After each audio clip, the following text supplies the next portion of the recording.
The airport was a sea of motion, humming with the rhythm of early morning departures and the quiet chaos of people rushing to make it on time.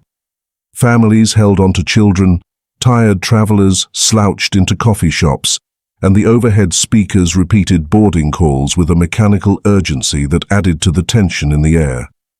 In the middle of this organized disorder, a man walked with calm purpose. He didn't rush, he didn't check his phone.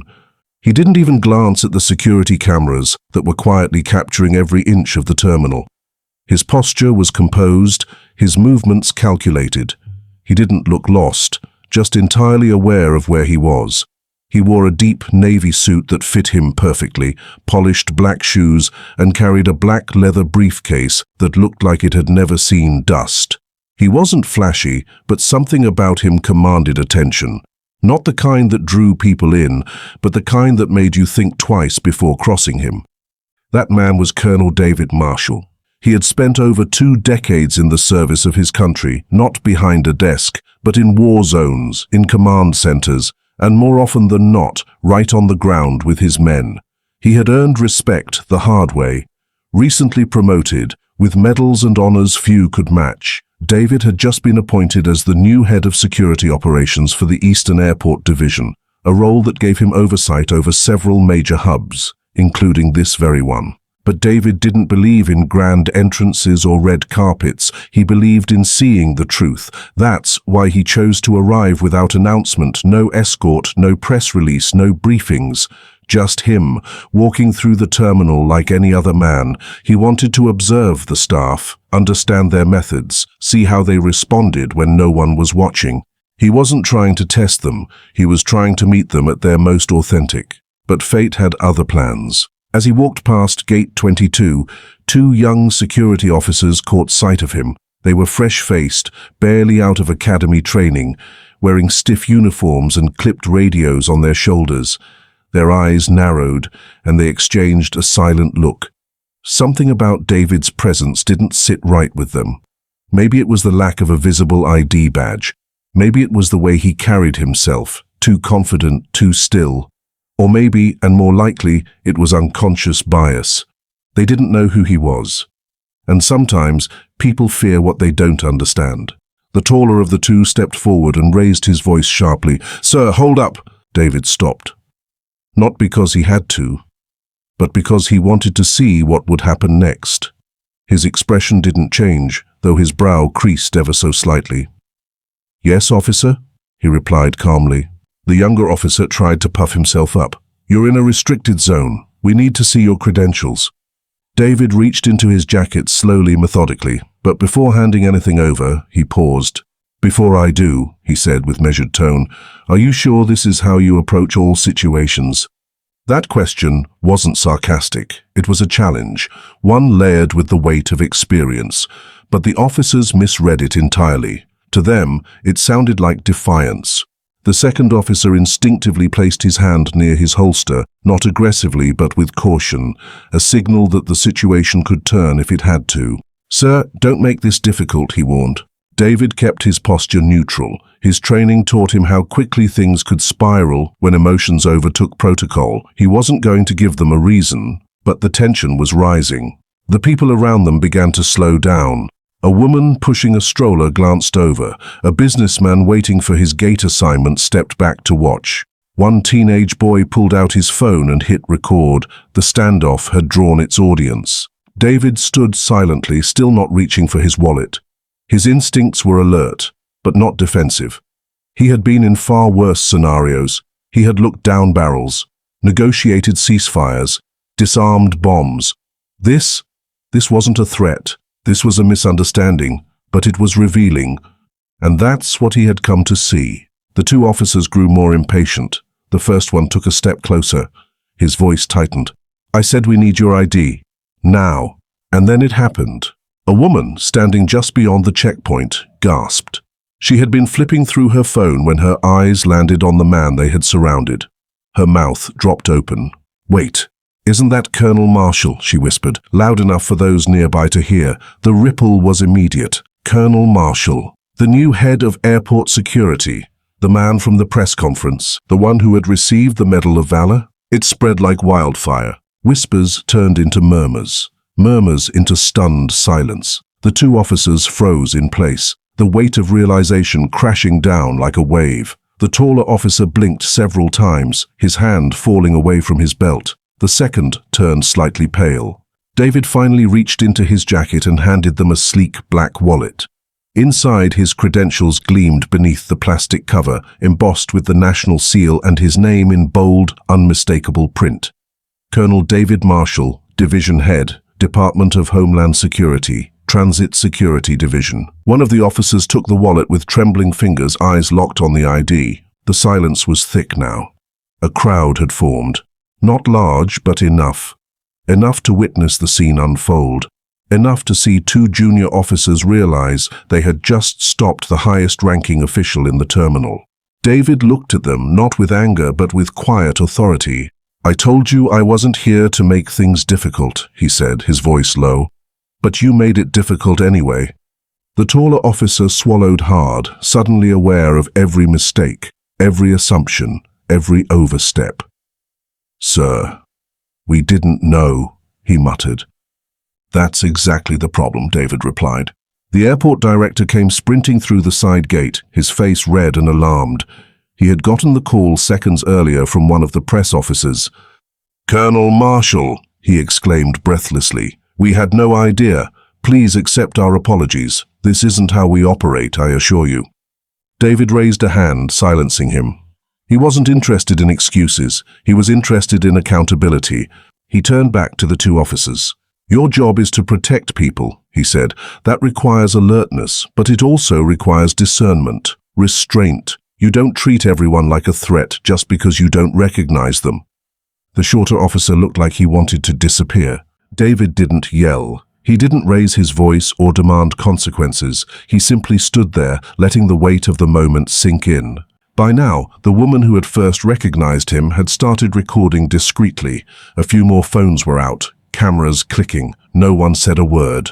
Then, almost unexpectedly, one of the officers stood straight. He raised his hand to his forehead and gave a salute. It was stiff at first, hesitant but sincere. The other followed a second later. David, after a pause, returned the salute. A few claps broke out in the background. One little boy cheered.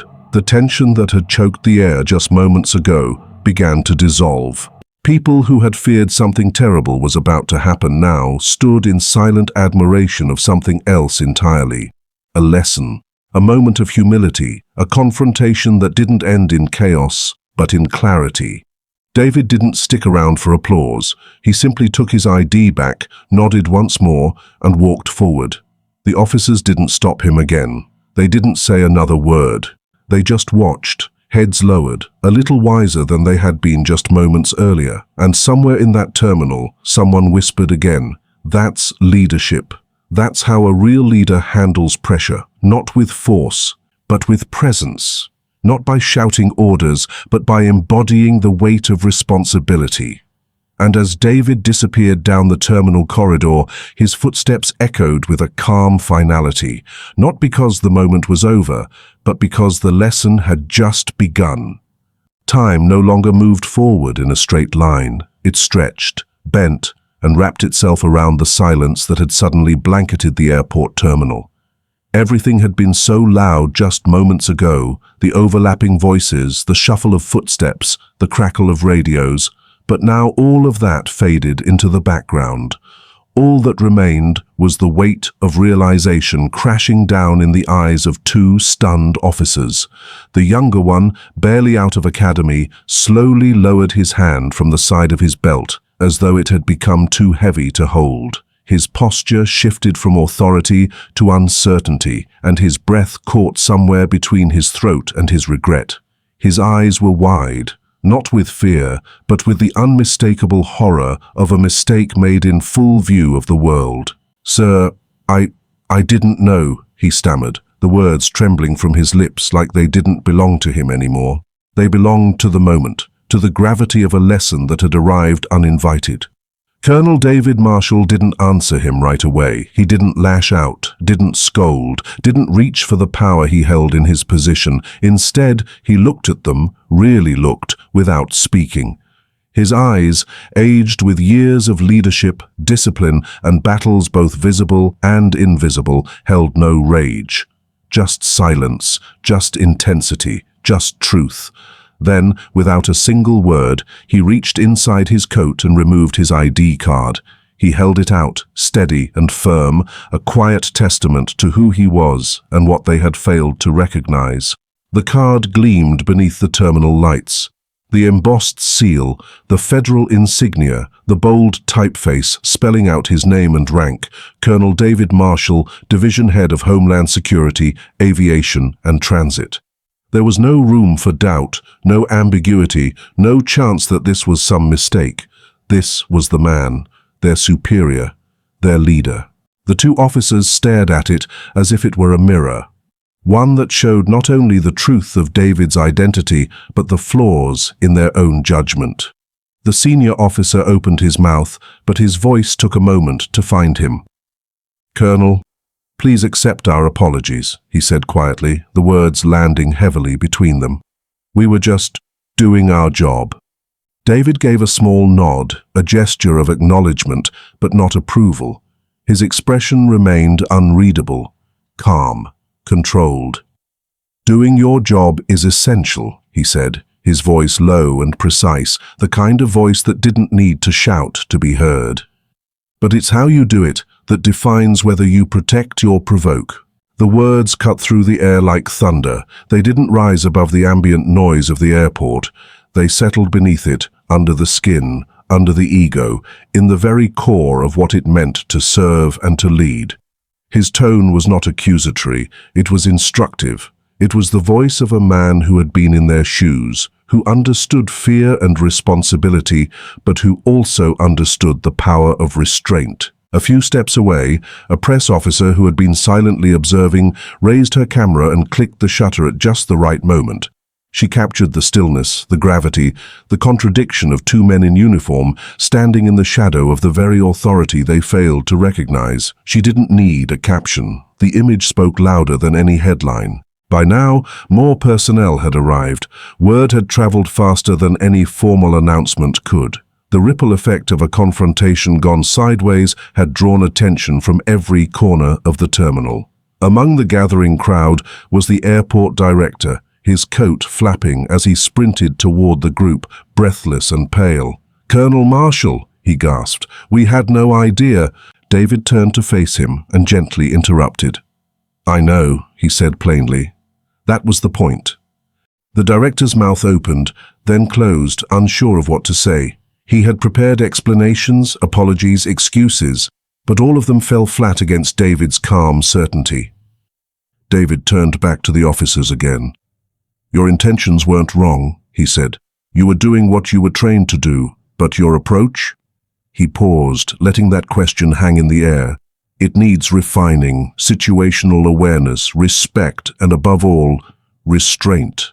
That final word landed with more weight than the others. Restraint. The thing most missing from confrontations like this. The thing that could prevent escalation. The thing that could build trust instead of tearing it down. It was the line between protection and profiling, between justice and judgment. The younger officer swallowed hard. He looked at his partner, then at the ID card still in his hand, and finally into David's eyes. What he saw there was not anger. It was understanding, but also expectation. David expected them to be better, to rise above fear, to think, not just react. The press officer raised her camera again as David gently placed a hand on the younger officer's shoulder. It wasn't a show. It wasn't for the cameras. It was for him. A silent message that the moment didn't define him, but what he did next would. The officer's lip trembled slightly as he nodded, unable to speak. Then, something happened that no one predicted. The senior officer, who had held himself stiffly until now, straightened his back and raised his hand in a formal salute. It wasn't forced or robotic. It was full of something deeper: respect, regret, recognition. A second later, The younger officer followed. This time, his salute was not hesitant. It was steady. It was real. And David returned the salute, not as a gesture of superiority, but as an acknowledgement of growth. The air changed. The tension that had gripped the terminal melted into something softer, something that left space for learning, for humility. A few passengers clapped gently, not out of obligation, but from somewhere genuine. A child watching from nearby smiled and waved. A woman wiped a tear from her cheek. The press officer lowered her camera and turned to a colleague. Her voice was barely above a whisper. "This is going to be front page by morning." She was right, but it wouldn't just be a headline. It would be a conversation, a shift, a teaching moment captured in real time, unscripted, unplanned, and unforgettable. Back near the checkpoint, the two officers lowered their salutes and stood quietly. David looked at them one last time before turning away. He didn't need to say more. His presence had already spoken louder than any reprimand ever could. He walked slowly, his steps even, his back straight. He was a man who had endured more dangerous situations than most people could imagine, but in this moment he had chosen patience over punishment, dignity over dominance. People watched him go with a kind of reverence usually reserved for those who speak truth to power. But David didn't speak to power, he was power, and he chose to wield it with compassion. As he moved farther into the terminal, conversations resumed in quiet waves. But they weren't the same. They were more thoughtful. People spoke in softer tones, as if reminded that the world was watching, even when we don't think it is. The officers returned to their posts, changed, not just by embarrassment, but by the presence of someone who held them to a higher standard without destroying their confidence. They didn't need punishment, they needed perspective. And David had given them that in a way they would never forget. Meanwhile, the press officer reviewed her photos. Frame by frame, she scrolled through the moment when fear turned into realization, when authority turned into humility, when a simple salute restored dignity. She didn't see just a story, she saw a message. One that would go far beyond the airport, beyond the news cycle, beyond even the people who had witnessed it firsthand. That message would land in homes, in offices, in training academies and classrooms. It would spark discussions, it would challenge assumptions, it would remind people that leadership is not a position, it's a choice to de-escalate, a choice to understand, a choice to forgive without forgetting. Colonel David Marshall hadn't come to the airport to make a statement, but the one he made would echo for a long time. In the break room later that day, the two officers sat side by side. They didn't speak much. They didn't need to. The silence between them held the memory of what had happened. It was humbling. It was raw, but it was also strangely empowering. Because now they knew what real leadership looked like. Not the kind that barks orders or demands obedience, but the kind that stands calm in chaos, that meets fear with grace, that uses mistakes not to punish, but to build something better. And perhaps for the first time since they joined the force, they understood what the badge they wore really meant. It wasn't just a symbol of power, it was a responsibility, a promise. And they had been reminded by the very man they tried to stop of how to honor that promise. The sun had barely risen when headlines started flooding the internet. In quiet homes and crowded coffee shops, phones lit up with the image of a man standing in silence, returning a salute that changed the tone of an entire airport terminal. One article called it a lesson in quiet command. Another labeled it the most important security moment of the year. Airport standoff ends in salute. Leadership in action. A simple photograph. A few words, but behind them lived a story no one could ignore. Within hours, news anchors were dissecting the moment frame by frame. Commentators speculated on the identity of the man who had turned a tense confrontation into a moment of learning. For those who didn't recognize the name Colonel David Marshall, they learned it quickly. He wasn't just a leader, he was the leader. The man who had been tasked with reshaping transit security from the inside out. A man who had seen more conflict zones than press rooms, and who, in one silent moment, showed the world how power didn't need to shout to be heard. But inside the airport, past the headlines and beyond the public curiosity, something else was unfolding. A quieter change, one that didn't make the news, but mattered just as much. The energy among the staff had shifted. People held eye contact a little longer. Their movements were more intentional. There was a sense of awareness, as if they had all been reminded that every choice they made reflected something bigger than a uniform or a badge. It reflected the values they stood for. When Colonel Marshall returned later that day, he didn't walk in as an unknown figure. He didn't sneak through a side entrance. He came in the way any passenger would, through the front. No ceremony, no announcement, just presence. The kind of presence that fills a room before a single word is spoken. As he stepped into the terminal, conversations paused. Heads turned. The buzz of everyday airport life dimmed just enough for people to acknowledge that something meaningful had returned. This time, no one mistook him for anything less than who he was. The staff straightened their backs. They nodded as he passed. Some smiled shyly, unsure of how to greet a man who had just become a symbol of quiet strength. Near the security checkpoint, the two officers who had stopped him stood waiting. Their uniforms were the same, but something about them looked different. Not defeated, not ashamed, just awake. Like they'd been rewired by the gravity of the moment they had shared. As David approached, they stepped forward, not to defend themselves, but to take responsibility. Their words were careful but sincere. "Sir, we appreciate the way you handled everything. We've gone over the situation, and we've already started revising our training protocols. It wasn't rehearsed. It wasn't for show. It came from a place of understanding that some lessons must be felt to be remembered." David didn't rush to respond. He paused, studying them the way only a seasoned leader does. Not searching for flaws, but measuring growth. "Good," he said finally. "It's never about being perfect. It's about learning fast and leading with integrity." His voice didn't need to rise to be heard. It simply landed, firm, clear, resolute. The officers nodded, visibly relieved.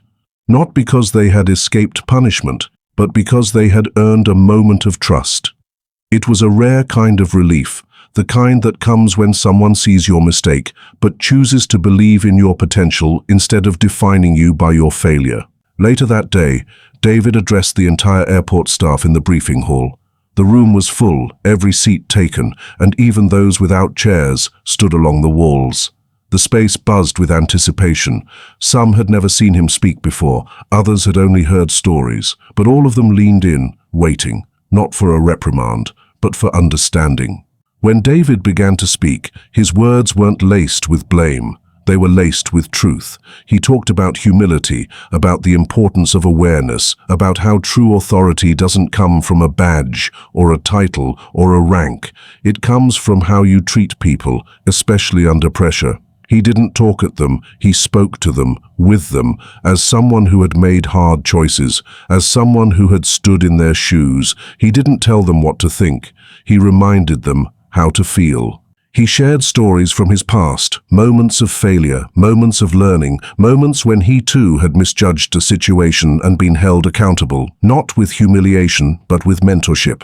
He told them that leadership is a mirror, and what you reflect will be what people remember. That every decision, every tone of voice, every choice to escalate or de-escalate shapes not just your career, but the lives of others. As his voice filled the hall, the silence in the room grew deeper, not with discomfort, but with absorption. Every face watched, every heart listened. He wasn't just giving a speech, he was offering a standard, one that didn't demand perfection, but required presence, required courage, required the ability to see past suspicion and into the humanity of strangers. And then, near the end, his words turned softer, but heavier. He looked around the room and said something that would stay with them long after the meeting ended. "You may see strangers every day in this job. People in a rush, people angry, people scared, people you don't understand. But don't let suspicion blind you to humanity. Even when you're standing firm, stand with dignity." He didn't need to say more. That one sentence landed deeper than 1,000 policies ever could. For a moment, there was only stillness. Then slowly, one person began to clap, then another, then the entire room. Not polite applause, but full, resonant, lasting, the kind of applause that doesn't come from obligation, but from realization. People stood, not because they were told to, but because they felt compelled to honor something rare. A leader who chose compassion over command, a man who walked into their lives not to punish, but to show what was possible when ego was left at the door. Later, as people filed out of the room, they didn't rush back to their routines. They lingered, they talked, some shook hands, others made eye contact in ways they hadn't before. It was as if a veil had lifted. They had all seen how quickly perception could cloud judgment, how easy it was to forget that every traveler, every co-worker, every unfamiliar face carried a story. Back at the checkpoint, the two officers returned to their post. They stood straighter. Not because they were trying to overcompensate, but because they now understood what it meant to hold space for others. They weren't just enforcing rules anymore. They were protecting the values that those rules were meant to uphold. The passengers who passed through that day sensed it too. Without knowing the full story, they felt the shift. They felt the care in the way bags were checked, the calm in the way questions were asked, the respect in the way instructions were given. It wasn't dramatic, it wasn't flashy, but it was real. It was the kind of change that doesn't announce itself, but quietly rewrites the culture from within. And while the headlines would fade and the photo would be replaced by the next viral moment, what happened inside that airport would not be forgotten. Because change doesn't always come with fireworks. Sometimes it comes with a pause, a breath, a man who chooses to stand still when others rush. A man who returns a salute when he had every right to turn away. The security team began revisiting their training manuals, not because they were told to, but because they wanted to. Officers began asking new questions during meetings. What does dignity look like under pressure? How do we build trust in seconds? What does real authority sound like when it's quiet? Even the janitorial staff, the ticket agents, the gate attendants, everyone who worked behind the scenes began to walk with a little more intention. They had seen something rare, something that would linger in the corners of that terminal long after the foot traffic had moved on. Colonel Marshall didn't return the next day. He didn't need to. His message had already taken root, not just in words, but in actions, in pauses, in glances, in the daily decisions made by people who now carried a different understanding of their role. And the two officers who had once made a critical mistake would go on to become some of the most respected leaders in the terminal, not because they were perfect, but because they allowed themselves to be changed, because they carried the memory of one man's restraint like a compass, and because they never forgot the lesson they learned that day, not from discipline, but from dignity, not from fear, but from presence, not from a headline, but from a human being who chose to lead by example. If you liked this story, please like, subscribe, and share it with others so they can learn something from it too.